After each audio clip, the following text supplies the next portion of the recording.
How is it that you want growth and expansion? How is it that you want something much greater, but yet you reduce your decision-making skills to 25%?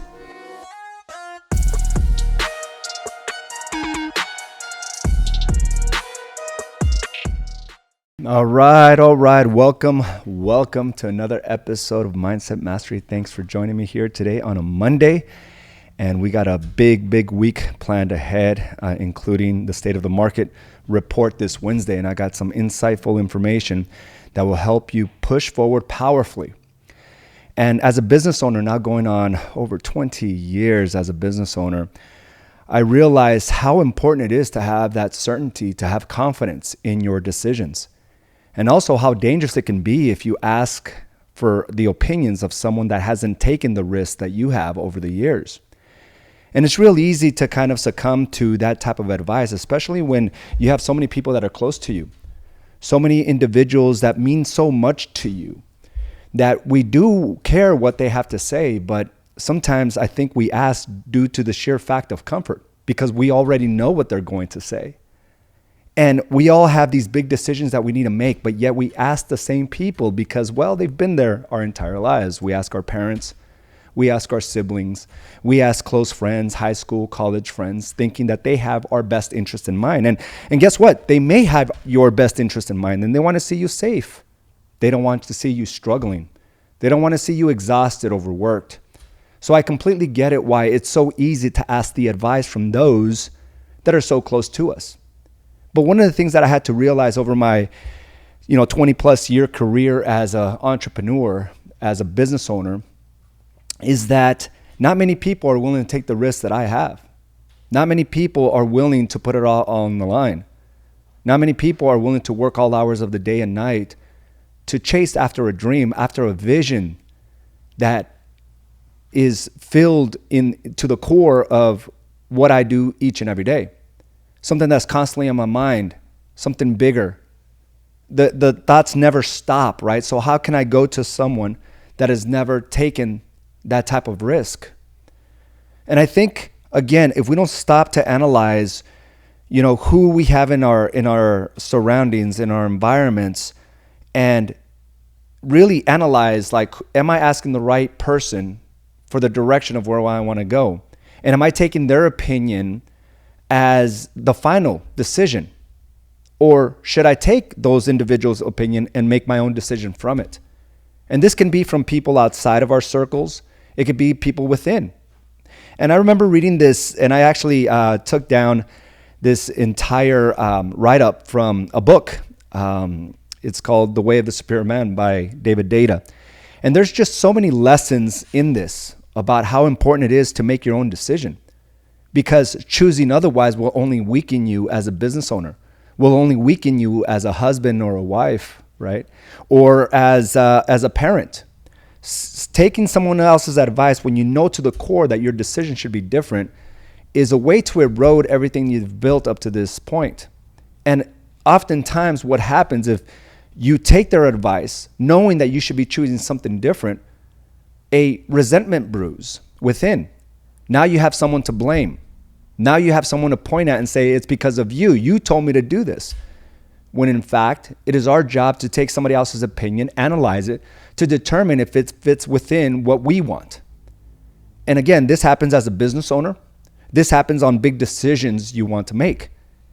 And I've had many conversations over the years with different agents and friends and family that have come to me on certain situations, but failed to seek advice from me on other situations.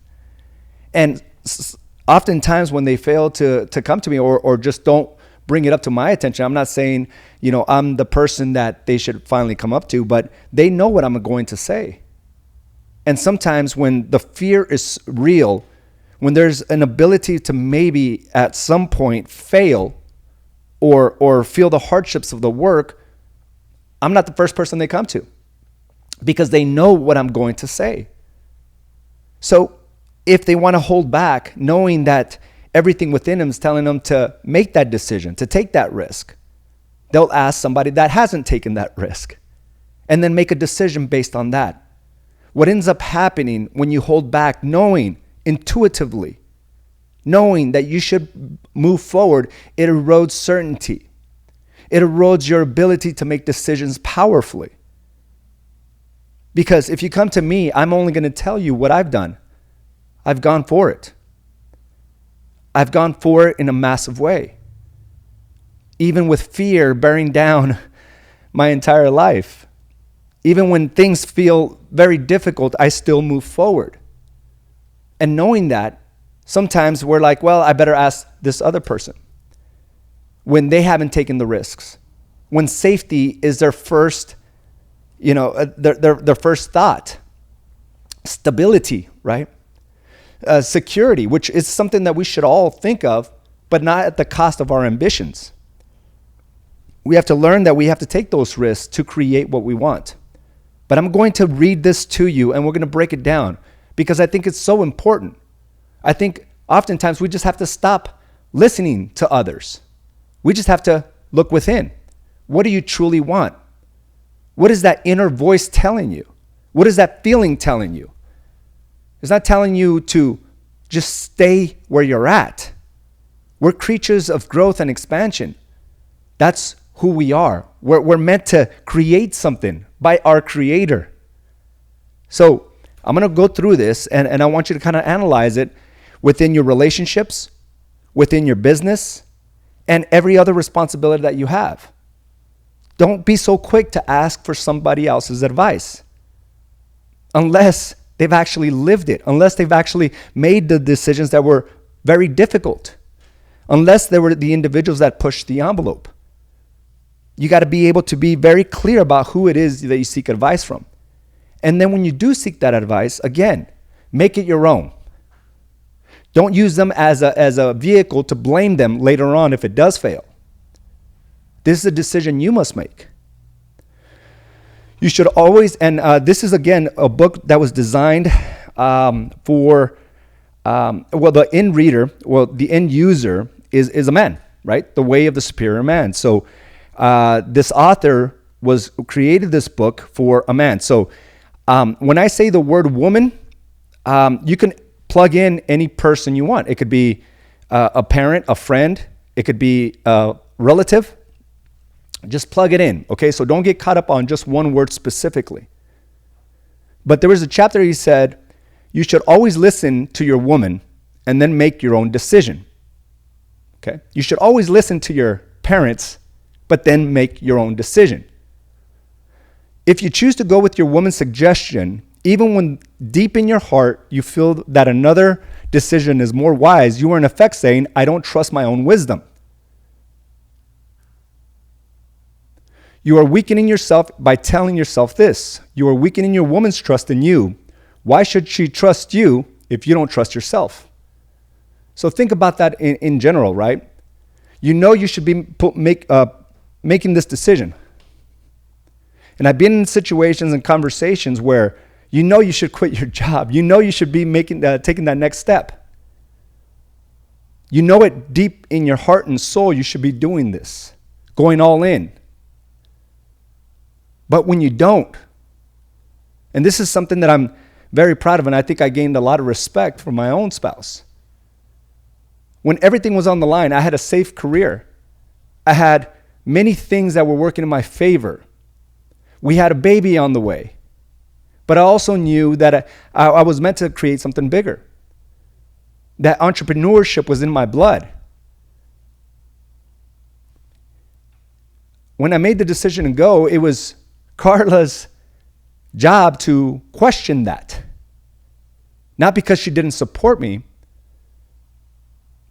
It was her job just to make sure that I was convicted, right? That I had that fire within that I was going to keep going. She was never meant to slow me down and vice versa. But if I would have taken the initial fears that she's pregnant, we don't have any health insurance if I do quit, my vacations are down the drain, then I would have had a built-up resentment towards her. You don't support me. And I hear this a lot with couples.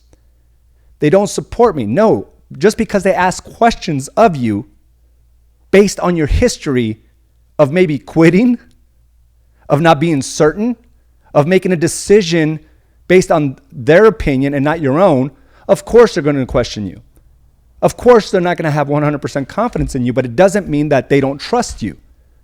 This is where you're supposed to go look within. Take what that other person has to say, but make your own decision. This has happened multiple times in my life and in my career. And because I was able to make my own decision, I got more respect. I didn't choose to blame my partner. When you deny your deep truth to please your woman, everyone will feel your lack of authenticity. They will sense that your false smile hides an inner division. Your friends, children, and business colleagues may love you, but they don't trust you, since you don't trust your own core intent. And more importantly, your own sense of inauthenticity will burden your capacity to act with clarity. Your actions won't jibe with your core. However, if you listen to your woman, taking everything that she says into account and making your own best decision, then you are acting in accordance with your core. You are saying, in effect, my deepest wisdom is leading me to this decision. If I am wrong, I will learn from it, and my wisdom will have deepened. I am willing to be wrong and grow from it. I trust this process of acting within my own deepest wisdom. The attitude of self-trust endangers others to trust in you. You may be wrong, but you are willing to find out and thus grow from the experience. You are open to listening to others, but in the end, you will take the responsibility for making your own decision. There was no one else to blame. However, if you give up your real decision to follow your woman's decision, then you will blame her for being wrong if she is wrong. And you will feel disempowered if she is right, having denied yourself the opportunity to act from the core and grow from your mistakes. Be open to changing your feeling based on whatever your woman might be revealing to you through her words and her body language. And then make your own decision based on your deepest intuitive wisdom and knowledge. You may make the wrong decision or the right one, but whatever happens, it is your best shot, and you will strengthen your capacity for future action. So there was just so much that I've gained from this. There's so much that I was able to grow from this. Is that sometimes we do ask the opinions of others so that we do, in fact, have someone to blame. Well, I took my dad's advice and I didn't move on it. I took my wife's advice and we missed out on that opportunity. That's where you're essentially saying that you're incapable of making your own decision. When you know deep in your core that you've been thinking about it, that the opportunity is there for you to strike.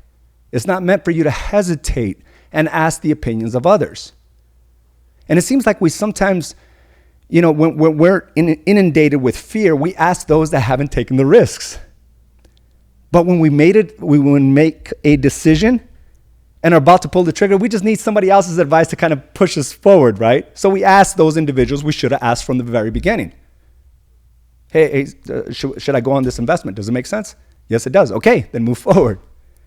But that same investment, when you should have asked somebody that will tell you to move forward, you ask the person that has never pulled any type of risk just like that. And this is where, again, we have to just stop and think about what kind of outcome we truly want. And sometimes the fear directs us to the individuals that we know exactly what they're going to say. You should think about it. It's a risky time. The economy is not doing so good. The interest rates are high. And we've seen this time and time again. And it's unfortunate because I'm able to see this a lot. And listen, I've done it plenty of times. I'm not saying that, I am free from making those mistakes. Where I have indeed asked Carla for her opinion, knowing what she was going to say, only to take that advice and then blame her. I should have bought that opportunity, but you said we weren't in a position to do so. Well, I was afraid to do it either way, but now I'm not blaming myself, I'm blaming someone else. If you're thinking of it, go for it. If you're feeling it, then you must do it. If you pull back, if you now blame somebody else for lacking the confidence to move forward, you're going to pay bigger consequences. You're in essence going in with, you're going against your own trust in yourself. And that's hard to bounce back from, because a series of those types of decisions is going to leave you weakened. It's going to leave you on the outside looking in, looking at those that are able to move forward powerfully. You know exactly what to do. And I'm not saying you make decisions without consoling your spouse, without consoling your business partners. What I'm saying is, if you truly want something, you stand behind that 100% without wavering. There was a situation that happened not too long ago, and it was from a former agent here with A's and Associates. And there was so much that he had to do to regroup, right? How things used to be and how things used to work no longer worked. He was a veteran agent, and there was a transition period, and things were finally starting to now take traction, right? He had to change his entire approach to how he did his business. It was a lot of outbound calls, phone calls, and he had to change his approach to becoming more of a marketer. And when you do a transition phase, there's a lot of discomfort because you have to learn new skill sets. You have to step outside of your comfort zone, right? You built all these skill sets to be an outbound caller, right? A dialer. And now you have to become this marketer, which are two polar opposite, places of the spectrum. So as he's doing that, you're going to feel a lot of hardships. You're going to feel a lot of financial burdens, right? But as you start catching traction, it doesn't mean that your financial burdens start disappearing. In fact, you have to pay a lot of the things that you held on to, right? You probably accumulated debt. You probably fell behind, right? Like starting any business. So you start making money now, but it doesn't mean that the pain of the financial burdens have gone away, even though now you're closing more deals than you did before. Because during that transition period, you were accumulating that debt. You held back, right? So as he's starting to now convert, there was someone else within his sphere that said, hey, we should team up. And for me, I'm okay with that. If people seek my advice for that, I'm going to give them exactly what I've experienced. And when you go into a partnership, just know that it isn't always 50-50. They're not going to have the same conviction as you may. They have not experienced the same things that you have. So it doesn't mean that it's 50-50. It's well-intentioned. It's on the bigger, the grand scheme of things, it does look like a good idea, but we can't just simply sit there and allow others to impose their ideas of what our future must be. It reminds me so much of this little poster that I printed up. It says, I am the master of my own destiny. I am the master of my own destiny. And that's what a successful business owner must understand. Yes, partnerships work, but there's got to be one person that leads the show, that leads the company. It can't be two individuals expecting the same type of leadership. It just doesn't happen. It doesn't happen very often. There's one person that takes the lead. And this is a conversation that I've had many times before, but this just happened recently. And what I felt so bad about this is that he knew deep in his core that he was on the right track. But what he ended up doing was seeking advice from others that didn't know what his vision truly was. They were just looking to come to a solution of how they can make more money now as opposed to the bigger picture. That's why so many people get lured away from their visions and into somebody else's. The problem with this is that he allowed someone in to now have their vision that was bigger than his. That lured him away from this company when he said, this is where I need to be. I've come around and I've got the most growth out of here. This has helped me mentally, physically. It's helped me with my marriage. It's helped me with my business. But yet he allowed someone else, just because there was a series of hardships. He had a deal fall through. Things weren't moving fast enough. And he allowed somebody to impose their vision on him. And when you allow somebody else to impose their own vision on you, it's not necessarily going to benefit you 100%. As a matter of fact, it erodes all the confidence and everything you worked for up to this point. And what's even worse is that they put it up to a vote. They put it up to a vote. It was this person and his wife, along with that other person and his wife. They got together and they said, okay, how should we handle this? Let's put this up to a vote.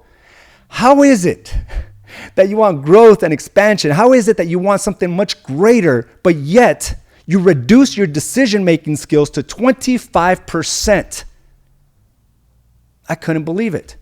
But it's also not in my best interest to go against what he's already decided.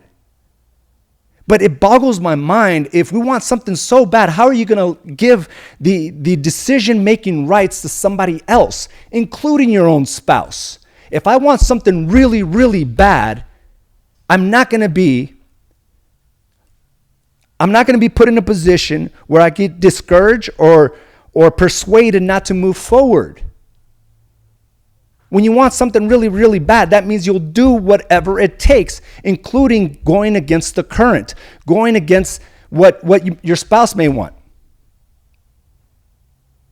And in this case, he gave 75% of his decision-making skills to others.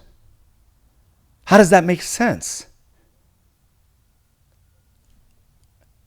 And it's disappointing, to be honest with you, because you work so hard to build that confidence. You sacrifice so much. You have to deal with the negativity in your own mind, the thoughts, the failures. It's something you can't avoid. It's constantly on your mind. But yet, allowing others to impose their will on you when it wasn't even in alignment with what you truly wanted. You had no vision of teaming up with somebody else. Just because it got tough, all of a sudden, it's a good idea. No, it's escapism. You're avoiding the work. You don't trust yourself. And it's unfortunate to give up 75% of your decision-making abilities when you know to the core you were on the right track. And listen, I will never, ever wish any negativity upon anyone else. It's just disappointing to see that. You can only decide. You must go with what's in your core. And you have to be unshakable about the process, because most people will tell you not to move forward. If that's the case, if you're overwhelmed, then seek the advice of those that have done it. Seek the advice of those that are willing to take the risks to create something much bigger. 75%. And the question I have for you is, where have you allowed others to have the same type of emphasis on your decision? Asking a friend? You're giving up that decision-making ability to someone else? It just doesn't make sense. Go with your core and make your move. Trust me. It's amazing what occurs. It's absolutely amazing what occurs when you keep on leaning into that voice, to that feeling, to your core. Bigger decisions will come your way, and you'll be able to just move forward without hesitation. Guys, I want to thank you for joining me for this episode of Mindset Mastery. And Carla, I'm glad you came on this. It's the blind leading the blind will lead to poor decisions and outcomes. The blind leading the blind. And, you know, I've seen this again with different individuals. I've seen team members, you know, like start working each other up and leaving a team when they were in a team with a great leader that have accomplished great things. And yet they listen to each other and then go to, you know, seek leadership or seek guidance from someone that hasn't even proven themselves.